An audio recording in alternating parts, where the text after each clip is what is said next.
I went to go see a psychic, and I was with a friend, and they told that friend, "You're going to marry someone in music." They walked out of there elated, and it was my turn. I'm prepared to hear the best news of my life. And they let me know that I was going to die alone, surrounded by material things with not a loved one in sight. It was horrible. Mind you, this psychic later was like, "No worries, for $600, I can clear this curse." And I was like this. At 21 years old, you're like this. How much money are we talking? How much money? I think I threw the bills and like made it rain on her. From The Cut and the Vox Media Podcast Network, this is Tefi Talks. Guys, last week I went on vacation in the midst of all these flight cancellations. And let me tell you, trying to get from here to España took me 21 hours of travel. That's how long it takes somebody to get to Australia. I love planning. I hate logistics. Tefi, what do you mean? I love when someone says, "Oh, should we go to the Taj Mahal?" Yes. How do we get there? Oh, leave me out of it. You know what I mean? Like, let's ask somebody else to get us the car, the bus, the donkey, the automobile, whatever, okay? I don't care if I am sidecar in someone's motorcycle. As long as I'm getting there and I'm not part of that planning, I'm having the time of my life. Me trying to figure out if I can go from Toronto, not Toronto, y'all let me know that immediately. It's like the San Fran mention of 2024 all over again. Y'all ate me up. It's SF. What the fuck ever. Toronto. Then from Toronto, I had to go to da-da-da. And then you would think I went from Toronto to Medellin to Lima to Ireland to Madrid. It took me so unbelievably. I felt like I was facing war. Like I was directing infantry, and all the soldiers were me, and I'm shaking in my very, very old busket. What's it called? That old gun with the little sword on it. My buccaneer. No, that's the team that plays for Tampa. Doesn't matter. Muskrat. I was holding my muskrat. That's an animal. Doesn't matter. It took me so long. I was playing Tetris, not just with flights, but with my ADHD medication. I was there like Beautiful Mind or that meme with the woman with all the calculations. Do the calculations. Da, da, da, da, da. No one trusts me with their coffee orders in the office, much less travel logistics. Okay, you know how Bill Murray was a bartender at his son's bar opening? And no matter what anybody ordered, you could be like, "I'll have a Moscow Mule." Amazing. He gives them a tequila shot. When it comes to the office, if you ask me, like, "I'll have a latte, I'll have an Americano," guess what? Everyone's getting a latte with whole milk. I could have killed somebody. You know what? If you've ever taken a coffee order from me and you said, "Oh, almond milk," and you spent time shitting in the bathroom, guess what? It's my fault. If you're watching the show on YouTube, subscribe here right now. Don't worry, I'll give you a minute. And by minute, I meant 3 Mississippis. Here at Tefi Talks, we like to talk about showbiz because there's no business like business that isn't mine. Guess what? What? It's Wicked Week! And we'll be flying into the land of Oz for our deep dive this episode. But first, let's get into some headlines, shall we? Take my hand.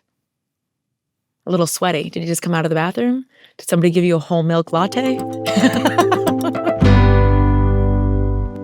The Pope had a chic little Hollywood party at the Vatican.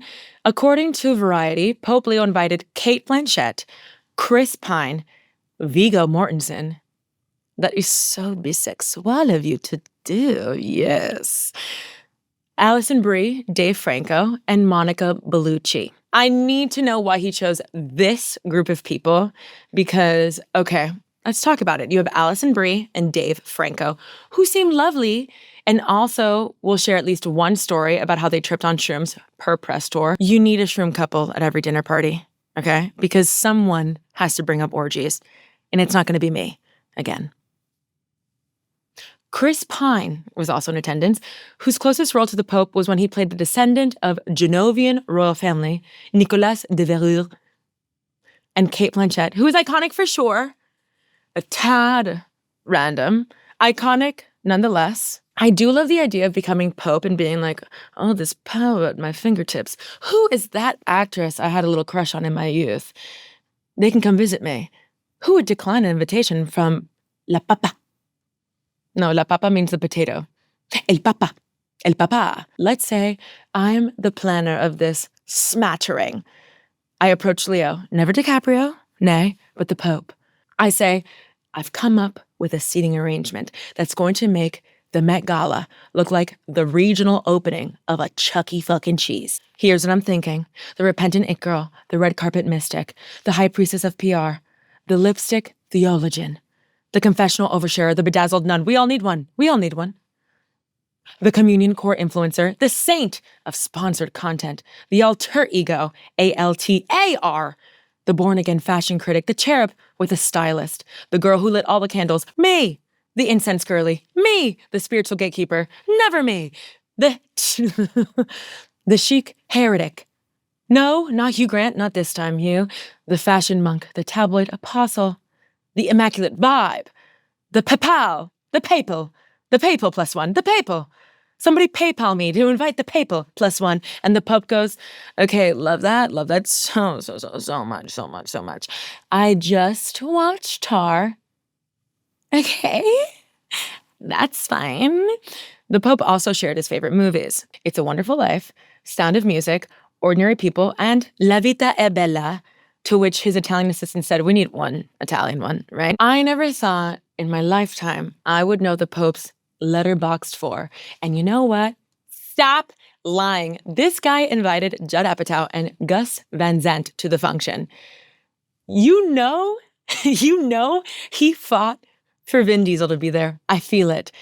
And you are not just Pope Leo. You are Bob from Chicago. You watch Knocked Up and Too Fast, Too Furious every year. You know the Pope looked at his peers and he's like, loving the list. Thank God we fired that Tefi girl. She couldn't even say PayPal. But we got to invite Vin Diesel. Don't make those faces. We got to invite Vin Diesel. I'm going to sing you a little song and you're going to know what I'm talking about. Ready? 5, 6, 7, 8. Too fast, too furious. I'm too fast for y'all, man. Yes? Which brings me to my next point. Do you guys know who Ludacris is? No? He has been working for a while. I'm sure he's available. Okay. I just can't believe that Judd Apatow met the Pope before me. And I know what you're thinking. Like, Tefi, I had no idea you ever wanted to meet the Pope. Well, I didn't until I found out that Judd Apatow met the fucking Pope. If Addison Rae meets the Pope before me, I'm going to lose my fucking mind. Like, I don't know what I'll do. I have the Virgin Mary tattooed on me. Holding all 7 swords. Yeah, I did. And I have Archangel Gabriel, which reminds me of Tilda Swinton. Stay with me. When I interviewed Tilda Swinton, I stopped her and I was like, okay, before we record, like, I just have to tell you, like, when I watched you play Archangel Gabriel in Constantine, I, like, threw myself into a deep dive and it, like, changed my life, okay? So I got it tattooed on me. I have Archangel Gabriel tattooed on my body. And she goes, shut up. You have my face tattooed on you? And I said, no, like biblically accurate. And she was like, okay, so why tell me? And you know what? Why the fuck did I say that? I should have said, yes, I was in tight long sleeves. I wouldn't be able to roll it up anyway. Why not lie? Lying is free. So Tilda, I'd like to formally invite you to meet the Pope with me very soon. Right, Papa Leo? Papa Leo? Papa, can you hear me? Papa! From the Pope to Kim Kardashian. That's just the news now. Kim Kardashian shared on TikTok that she failed the California bar and is blaming the family's go-to psychics. In a TikTok she posted last Monday, Kim said on FaceTime to her family, all of the psychics that we have met with and that we're obsessed with are all full of shit. Kim continued that the 4 of the, quote, pathological liars,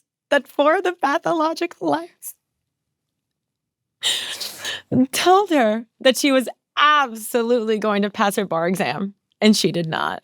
I love that they went from trusted family psychics to not only are these liars, we're talking Pathological. And you know what, Kimberly Noel?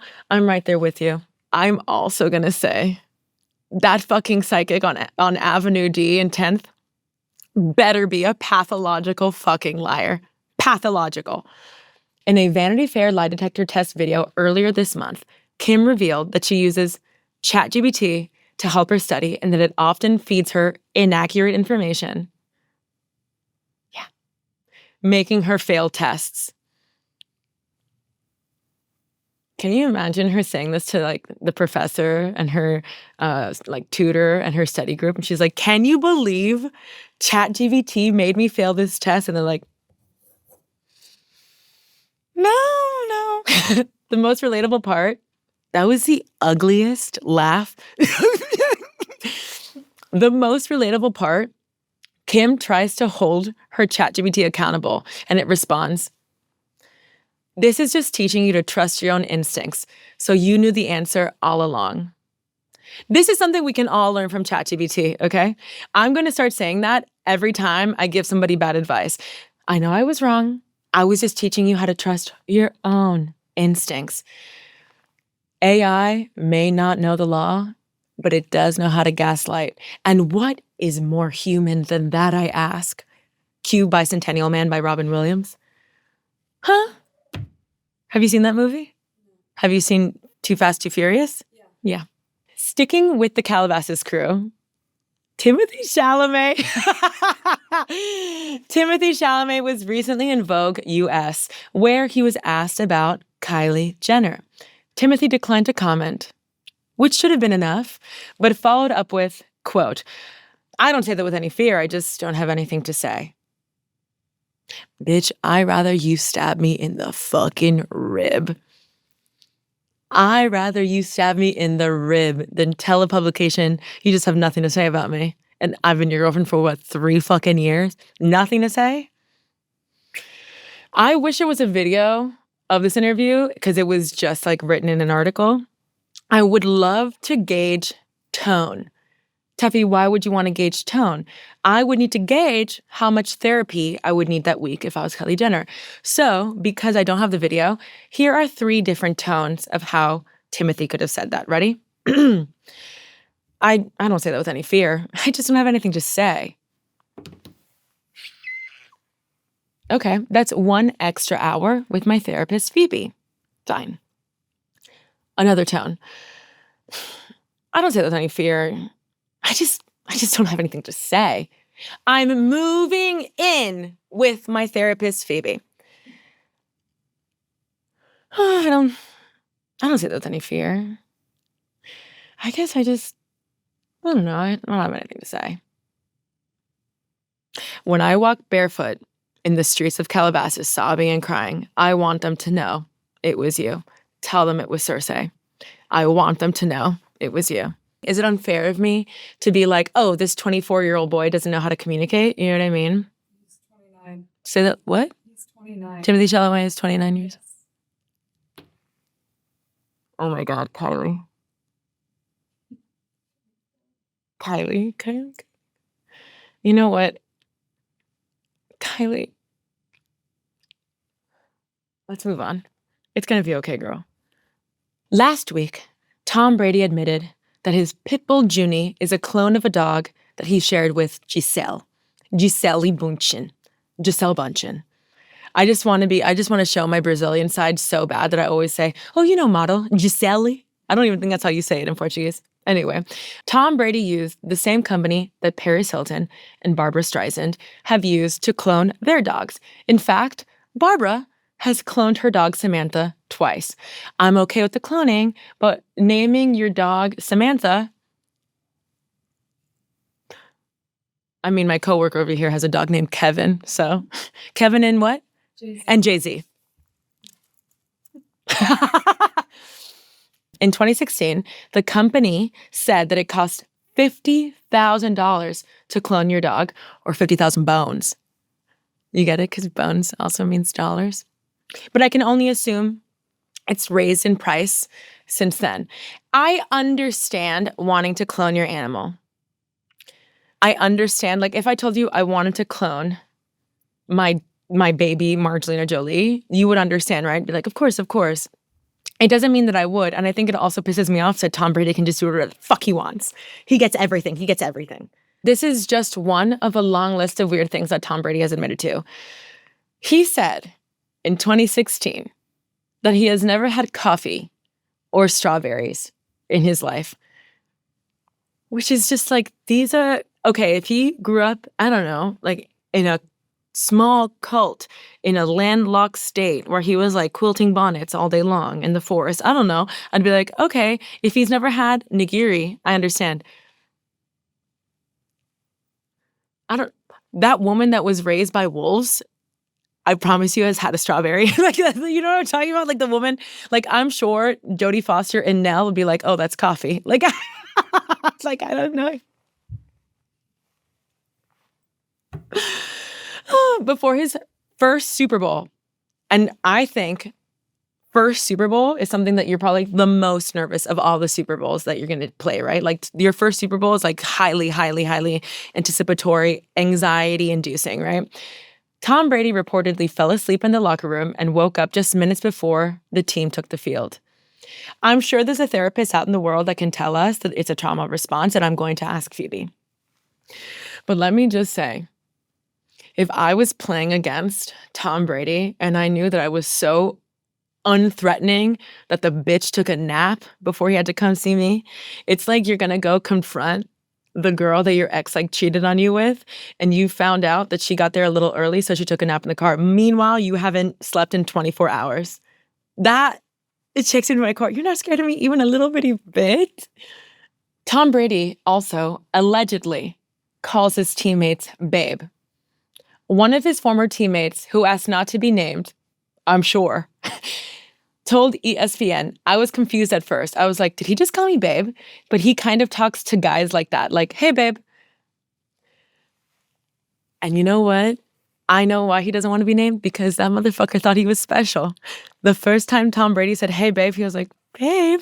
And then when he walked into the locker room later after he had a shower, like, I'm his babe. Like, this is so crazy. Like, what does this mean? Him hearing Tom Brady called everybody else babe, he must have been like, you know what? No, you know what? Hi, can I talk to Stephen A. Smith? Yeah. Tom Brady calls everybody babe, and not just me. But this week we have bigger, more pressing things. Sorry, I gotta go, Stephen. Yeah. Mm-hmm. We have bigger, more pressing things to talk about than Tom Brady's strange little tendencies. We're talking about Wicked, the culture event, the prophecy, the 20-year-old Broadway to Hollywood pipeline powered entirely by Holding Space. A film adaptation for Wicked has been in the works since 2004. I know what you're thinking. Weren't you in 8th grade, Tefi? No, I was actually a freshman in high school. That's when Wicked debuted on Broadway, too. One of the original producers for the Broadway show was Mark Platt, Ben Platt's dad. He was the president of Universal Pictures at the time and read Gregory Maguire's novel, Wicked. In April of 2022, Universal shared that Wicked will be released in 2 parts. Directed by John Chu, who also directed In the Heights and Crazy Rich Asians. Not debatable, not up for opinions or arguments. I don't care. Crazy Rich Asians is the best movie to watch on an airplane, followed by How to Train Your Dragon. I don't care about the arguments or whatever opinions. You're wrong. I'm right. If you're right, let me hear you make some noise. That's what I thought. It's silent. Ariana Grande's audition process was years and years in the making. After her first audition for John Chu and Mark Platt, Ariana was asked to come back without her eyeliner, foundation, and high ponytail. That's my fucking nightmare. Take my thumbs. No eyeliner. Take my thumbs. She sang for both roles, even though she clearly wanted Glinda. The studio had some concerns that Ariana had not carried a movie this big before, and that being a pop star wasn't going to be enough for her to land the role. Please. Wicked was the first Broadway show Ariana Grande ever saw when she was 10 years old. And she went backstage to meet Kristen Chenoweth, who's the original Glinda on Broadway. And she told Kristen that day, I want to be Glinda. When Ariana Grande signs with CAA at the age of 18, Ariana told her team that getting this role would be her passion and priority. At a certain point, she makes it like a group project, right? So she starts consulting other people auditioning for roles in this movie, like Glinda and Elphaba, who I like to call Elphaba. So we're talking Renee Rapp, Dove Cameron, Amanda Seyfried, which I love. It's a strategy I admire. Keep your friends close, but other potential Glindas closer. Amanda Seyfried called that summer one of the hardest experiences of her life because she was playing Elizabeth Holmes in The Dropout and auditioning for Wicked on the weekends. Tefi, yes. Yes, my love. Do you have an impression of Elizabeth Holmes auditioning for Wicked with Defying Gravity? No, I couldn't. It's time to try Defying Gravity. I think I'll try Defying I think I'll try Defying Gravity, and you can't pull me down. Walgreens. One drop of blood. Yeah, I killed it. Lorne Michaels, do not call me, okay? I want to be a normal girl. I have no interest in being in SNL unless you ask me very nicely 2 times. In late 2021, Ariana found that she got the role, moved to London, and shot Wicked Parts 1 and 2 for a year and a half. Someone who was not in the Wicked movie was James Corden. Thank God. James Corden does have a habit in being in theater adaptations like Into the Woods and Cats. During casting, over 10,000 people signed a change.org petition begging John Chu to, quote, keep James Corden out of the Wicked movie. Every time I think I'm having a bad day, I think about at least no one has ever seen me dressed as a cat with human hands. I'd also like to note that change.org has petitions like, let's save this elephant. Can we get Flint, Michigan clean water? And please, for the love of God, do not cast James Corden. Now enter our Elphaba, or how my mother says, Elphaba. Cynthia Erivo's Wicked audition was 3 hours long, where they had her sing all of the songs. So similar to Ariana, they wanted a blank canvas and asked her to take out her nose ring and all of her piercings. John Chu said that they knew that she was going to be Elphaba as soon as he heard her singing Defying Gravity, so why was she there for 2 hours and 45 minutes longer? And when they were both officially cast, they wrote each other these notes. This one is from Cynthia. Pink goes good with green. Congratulations, Miss A. The part was made for you. I look forward to sharing this musical journey with you. Love, Cynthia. So sweet. Ariana's note reads, Dear Cynthia, honored with a U. Shake. Honor doesn't begin to cover it. I cannot wait to hug you. See you in Oz. All my love, Ari. Rehearsals began in August of 2022. Ariana and Cynthia sang together for the first time at John Chu's house in front of composer Stephen Schwartz. John Chu remembers knowing that they had something special, and in the room, everyone cried. During filming, Cynthia and Ariana sang their vocals in vivo, live.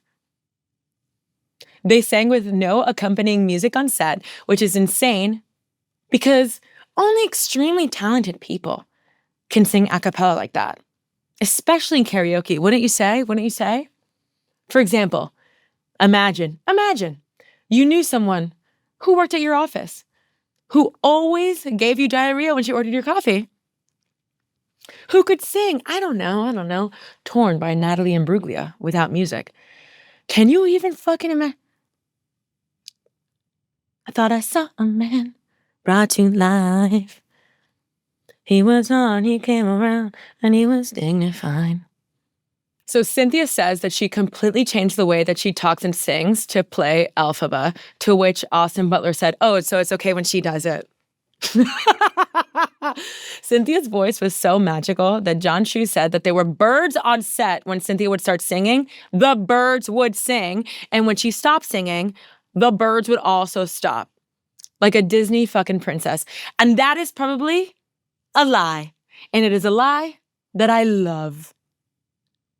Speaking of animals on set, something I cannot stop thinking about is Jonathan Bailey's horse. You're nasty. In Wicked. He has a horse in Wicked. And it's the same horse as his horse in Bridgerton. Because he loved working with him so much, he requested him on this film. Listen to this. I used to shake in my boots about asking for a referral. Meanwhile, Jonathan Bailey is on set like, if we don't get Winston Applegate on this fucking set, you don't get me. We're a package deal. And to no one's surprise, Jeff Goldblum improv'd a lot of his scenes. I mean, like, obviously. Here's a game. Do you want to play a game? Here's 2 lies and a truth. Ready? 1, Jeff Goldblum has read a single one of his scripts. 2, Cynthia made the birds sing along with her. And 3, I'm wearing a blue tie. And for the people listening, I'm wearing a blue tie. Okay, finally, let's talk about the set. The production designer said they tried to avoid CGI as much as possible. They grew 9 million tulips in eastern England for Munchkinland, and the set designer, Nathan Crowley, had to convince Universal to basically let him become a farmer. This is the same set designer who grew 500 acres of corn in Canada for Interstellar, which, ladies, by the way, if you're trying to get your man to come to Wicked 2 with you, tell him about this little freaky factoid about the corn in Interstellar. Every man's favorite movie is Interstellar. You're welcome. Enjoy. For Shiz University, they built an entire reservoir with moats on set and full-sized sailboats. They also built a real train for the train to Emerald City that was 106 feet long and operated the length of a field. Okay? The first installment of Wicked came out November 22nd, 2024, and grossed $750 million worldwide. Part 2, Wicked for Good, is set to be released on Friday. The content of the movie is very under wraps, but here's some of what we know since the play's been out since 2004. Okay, so the second film picks up after Elphaba rejects the Emerald City's darkness and flies away singing, "Defying Gravity." It explores her continuing journey and consequences of her rebellion and the evolution of her relationship with Glinda. And get this, they're not gay. I'm very behind on Wicked news. When I thought this was going to be a gay movie. I'm not saying green is the warmest color here, but I am saying whatever. They have teased a major actor's voice for the Cowardly Lion, and no one can figure out who it is. I think it's Pope Leo. I think Kris Jenner's been trying to broker this deal for years. That's what I think. And while the first movie had all songs that were in the original musical, the second installment will have 2 new songs written by Steven Schwartz, who is the original guy from the musical, who wrote all the scores, et cetera, et cetera. But I have a question to raise Hollywood. Where the frickers is Randy Newman, a.k.a. You Got a Frickin' Friend in Me, best composer Hollywood's ever seen? To which every straight guy listening to this podcast is like, I think she means Hans Zimmer, to which I say, why are you a straight guy listening to this podcast? Bisexual flag behind me. Wave it. I'm on to you. On to you. Yeah, I'm sure you're dying to see your friends, Hans Zimmer. All that comes up must come down. And while we have the beauty of Wicked, we also have the knowledge that Mercury is in retrograde. Let's consider the science. I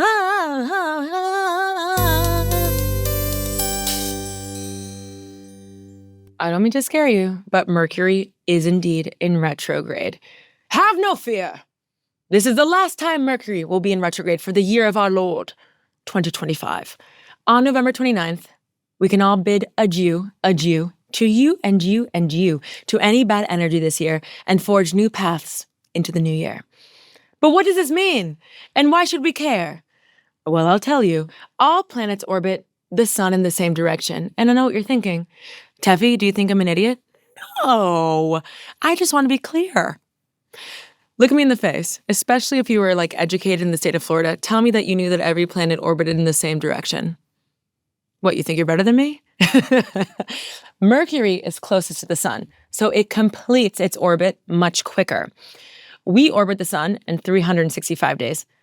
Mercury orbits the sun in 88. So there are a few times per year that Mercury appears to be moving in the opposite direction that Earth is. But this is simply an optical illusion due to it moving past Earth so quickly in such a rush. As scientists would say, Mercury retrograde is simply an optical illusion that is nothing to worry about. Fools! But an astrologer would say that this is pure chaos. Well, you know what? I'm going to change that. I think an irresponsible astrologer would say that this is pure chaos. Because I think a lot of people in astrology want your cash and they want you to be scared. But that's why you have me. So Mercury, planet of communication, expression, travel, technology, transactions. Tefi, yes, I'm in the middle of an episode. What? If you knew that Mercury was in retrograde, why did you travel to Spain? Fuck you. Okay, as Mercury appears to move backwards, astrologers fear that you will too. You may be tempted to revert back to your old ways of communication. Or that's why every Mercury retrograde, people are like, don't text your ex. You get me? Or you might make like past mistakes. My message to everyone this retrograde is the following. Stop what you're doing. I don't care what you're doing. Just stop and listen, okay? I hope that this Mercury in retrograde teaches you, don't let unfinished business go into the new year. Don't lean towards rash decisions or harsh confrontations. Let's take our hard combos and instead transform them into honest truth and vulnerability. Versus what we usually do, old mistakes, pettiness with something to prove. Let's sit with ourselves, let's sit with our frustration, figure out how we really feel, and take our time in communicating that. If Mercury is in retrograde, making us reflect, would you rather feel all these old feelings or finally do it like a closet clean out and figure out how you're really feeling and communicate that? Because then, if you do that, is it on you or the person you're having an honest conversation with to unpack that together? I don't want you to represent yourself poorly. You've done so much growing this year. So I don't care if Mercury brought you here. Thank you for coming into my office, and Godspeed to you and you and you and you until November 29th. You know what? My advice is maybe write it in your journal, and November 30th, let's reassess. How about that? Okay, now, change the lighting. Can I be a bitch for a second? I recently saw a thread where someone said, can we just admit that Diana aside, Charles and Camilla is a love story for the ages? First of all, go fuck yourself. Second of all, Diana aside, go fuck yourself. And now, because you pissed me off, I'm willing to relive a trauma of mine. I'd like to read you a real conversation between Charles and Camilla from 1989, when he was still married to Diana. This phone call was recorded by an amateur radio operator, and it haunts my nightmares, and every time I look at a Tampax. Mind you, I fucking love Tampax. Oh God, I'll just live inside your trousers or something. It would be much easier. What are you going to turn into? A pair of knickers? Oh, you're going to come back as a pair of knickers. Oh God, forbid a Tampax, just my luck. You are a complete idiot. Oh, what a wonderful idea.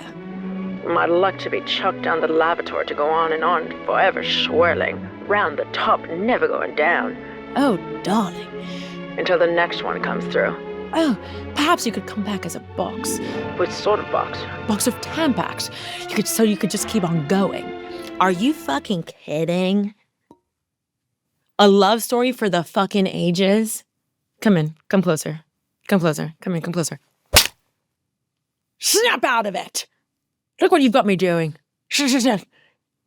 Did you know the actors in The Crown said when they wanted to talk like Charles, or like a royal, like royals don't talk like normal British people. It's like very, very posh. To say yes, they would say ears through their teeth. So ask me a question quickly. Yes. Yes, darling, yes. Excuse me, Charles, do you have a Tampax I can borrow? Yes. Yes.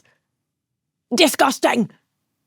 Oh my God. Can you fucking imagine being Princess fucking Diana Spencer, being like, I just found out Prince Charles wants to be Camilla's Tampax? I think even Camilla's Tampax is like, this fucking sucks. I hope in my next life I'm like a pad. So what have we learned? Well, Jonathan Bailey's horse would never fuck up an office coffee order. Damn it. Tom Brady is a woo-woo girl. And maybe once he looked at Giselle and said, I've been changed for good. If you failed the bar, don't worry. ChatGPT did too. And am I sad to see you go? Yes. If you're not already following the show, find us everywhere at Tefi Talks. Subscribe on YouTube and all the podcast platforms, and Instagram and TikTok, so you can share it with your other work bestie. Ugh. Tefi Talks is produced by the Vox Media Podcast Network and The Cut. For a special discount on New York Magazine and The Cut, visit nymag.com/Tefi.